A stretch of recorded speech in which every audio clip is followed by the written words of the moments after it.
Hello tout le monde! Aujourd'hui, on se retrouve pour une vidéo un petit peu spéciale. Oui, c'est ce que tous les youtubeurs disent à chaque fois, mais moi, c'est la première fois que je vous fais le coup, donc c'est une vidéo vraiment spéciale.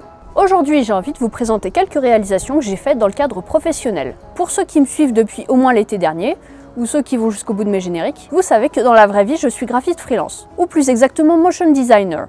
Mais personne ne sait jamais exactement ce que c'est, donc on va en rester à graphiste. Ça fait environ 2 ans et demi que je fais des vidéos sur YouTube, mais je suis graphiste depuis bien 3 fois plus longtemps. Et j'ai décidé de me mettre à mon compte il y a environ 1 an. Ce qui est cool, c'est que ça me permet de travailler sur des projets variés et très créatifs. Et de par ma présence sur YouTube, ça m'arrive de travailler pour des youtubeurs. Alors je précise bien que tout ce que vous allez voir a été payé. Je suis pas une GFX qui passe des heures sur une intro pour 10 balles. Soyons sérieux. J'espère vous montrer via cette vidéo, pour les entrepreneurs qui me regardent, que non, je ne sais pas faire que des bonhommes à tête de Zaïb. D'autant que ce personnage et ce style graphique représentent l'identité de ma chaîne. Et aussi peut-être que vous vous rendrez compte que j'ai bossé pour certains de vos youtubeurs préférés. Là, je vais vous montrer un échantillon des trucs les plus créatifs que j'ai fait en une année. Et ne vous fiez pas à la forme, chacune de ces réalisations est un projet bien sérieux. Je m'appelle Jordan Perigo et je suis un explorateur du surnaturel, un enquêteur du paranormal. Progressant avec une équipe réduite, caméraman, technicien son et moi-même parcourons la France à la rencontre de lieux chargés d'histoire, entourés de mystères et possiblement hantés. De l'appareil le plus moderne aux techniques les plus anciennes, nous repoussons les limites de l'inconnu, en entrant en contact avec cet autre monde qui fascine autant qu'il effraie. Vous aussi, brisez les barrières du réel en regardant Enquête d'identité paranormale.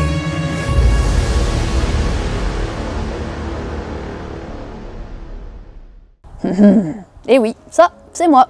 Jordan Perigo avait déjà une bannière et une vignette bien choisie, j'ai donc dû m'adapter au style graphique et proposer un générique avec son personnage déjà existant, et animer ces différents éléments entre eux en créant une petite ambiance fantomesque.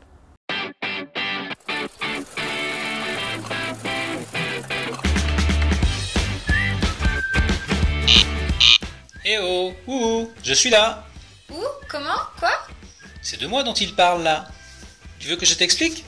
Oui. Cette entreprise a identifié ce site pour installer des éoliennes, car c'est un endroit où il y a suffisamment d'espace, assez loin des maisons et surtout beaucoup de vent. Alors, après avoir demandé l'avis à la commune, ils ont commencé les études sur la faune. Mais pourquoi faut-il faire des études? Eh bien, pour être sûr que les éoliennes, une fois installées, ne dérangent ni les oiseaux ni les chauves-souris. On demande à des spécialistes de faire un inventaire des espèces présentes. Un soir, alors que les spécialistes réalisent une étude sur les chauves-souris, ils ont entendu le cri nocturne de mes cousins. Un peu spécial quand même ce cri. D'ailleurs, notre nom scientifique, c'est Crex Crex. Et ils ont appris que notre espèce est menacée de disparition. Alors cette animation est assez longue, elle dure 7 minutes. Si vous voulez la voir en entier, je vous invite à aller la voir sur mon site pro. En plus, comme ça, vous apprendrez comment on fabrique un parc éolien en respectant la faune et la flore, c'est instructif. L'entreprise cliente s'appelle Enertrag, elle gère et construit des parcs éoliens à l'échelle nationale, en partenariat avec le Conservatoire d'espaces naturels de Picardie. Ce petit film a été diffusé lors de l'inauguration du parc éolien de la ville d'Anguilcourt et diffusé dans certaines écoles. Ce qui est cool, c'est que comme ma chaîne vous présente un univers d'exploration, proche de la nature, et les entrepreneurs qui me contactent baignent dans ces milieux aussi. J'ai fait des réalisations pour d'autres explorateurs, le logo de Pierre Viala, l'explorateur de la Venise verte, qui vous emmène faire du kayak sur les marais poitevins. Allez faire un petit tour avec Pierrot. Des chibis pour les miniatures de la chaîne d'exploration urbaine Les Aventures de Marcus. Le logo de Clément Blanquier dont le site web est en cours de création. Et pas mal de choses pour les entreprises artisanales, nature, écolo, bio. Comme le logo de la Savonnière d'Oléron. Achetez donc ces beaux savons. Le logo et la bannière de la créatrice Libébule qui fait des bijoux et figurines en pâte polymère. Allez donc voir sa boutique. Et un beau panneau pour une ferme d'élevage de cochons noirs. Venez manger du bon cochon. Désolé, ça, c'était pas très vegan. Revenons un peu dans le YouTube game.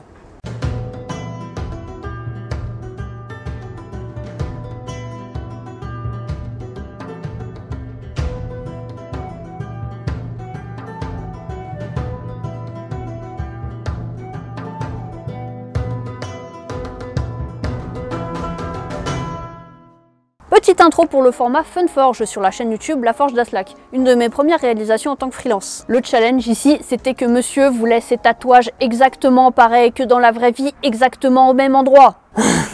Compte tenu des symptômes de Clara, le psy à un moment donné était tenté de proposer que Clara ait subi dans son enfance ou à un moment donné de sa vie un viol, mais une autre piste a été ouverte par le psy, c'était d'explorer quand même certaines zones d'ombre qui subsistaient dans le roman familial exprimé par Clara. En interrogeant certains membres de la famille, il apparaît qu'il y a quelque chose de bizarre qui tourne autour de la mère de Clara. Clara est alors confrontée à un mur du silence, une sorte de chape de plomb. Une véritable bataille se met à l'œuvre entre Clara et ses tantes pour obtenir des informations. Elle en obtient enfin quelques-unes par morceaux. Il semblerait que son grand-père maternel, donc le père de sa mère, était un homme très violent. Dans son travail de mise à jour de la crypte, Clara a aussi pu déceler qu'il y avait des doutes qui planaient sur les circonstances de la mort de son grand-père. Il est mort dans un incendie de la maison familiale avant qu'elle-même ne naisse, Clara. Le grand-père aurait été retrouvé mort dans des circonstances finalement non expliquées à ce jour et il a été retenu la thèse de l'accident dans les années 60. Clara, quant à elle, a décidé de réécrire le roman familial de la façon suivante. Pour elle, l'un des protagonistes de la famille aura tué le grand-père tyrannique pour mettre fin aux abus qui avaient lieu dans cette maison. Clara a donc pu valider avec son psy qu'une crypte s'était créée à cette époque quand sa mère a décidé de ne jamais parler des viols qu'elle avait subis de la part de son propre père et puis du fait que cet homme a été retrouvé carbonisé dans des circonstances très bizarres dans la maison familiale. Sapiens sur un caillou est un vidéaste que je qualifierais de vulgarisateur en psychologie. On a réalisé une vidéo en collaboration pour mettre en scène le personnage de Clara pour illustrer le sujet des cryptes psychiques. Et enfin, voici Cubix, la mascotte de l'agence d'événementiel Cube Event. Elle anime les films promotionnels de l'entreprise et j'ai commencé à la voir apparaître sur le site de l'agence. Le logo de l'entreprise était déjà existant, je me suis chargé d'en créer une version animée. Si vous êtes de Rhône-Alpes et que vous voulez faire la fête, appelez Cube Event. Voilà, vous avez eu un petit aperçu de mes réalisations. S'il y a des agences ou des vidéastes dont l'activité vous intéresse, j'ai mis toutes leurs références en description, n'hésitez pas à checker, ils viennent d'un peu partout sur le territoire français. Vous voyez le résultat final, c'est-à-dire environ 30 secondes de visionnage, mais il faut savoir que c'est beaucoup de travail en amont. C'est une recherche de style graphique, des séquences supprimées, des modifications, des clients qui veulent tout refaire parce qu'on voit pas leur tatouage. Voilà, si vous voulez vous lancer dans des études de graphisme ou me passer commande, vous savez où me trouver, vous pouvez me poser des questions, je suis là pour ça. Bon, par contre, sur ce mail, ne venez pas me parler d'exploration urbaine, hein, ne mélangeons pas tout s'il vous plaît. Et donc sur ce, bonne journée, et je conclus cette vidéo avec cette ravissante petite bannière que j'ai faite pour la chaîne Interview dans le canapé.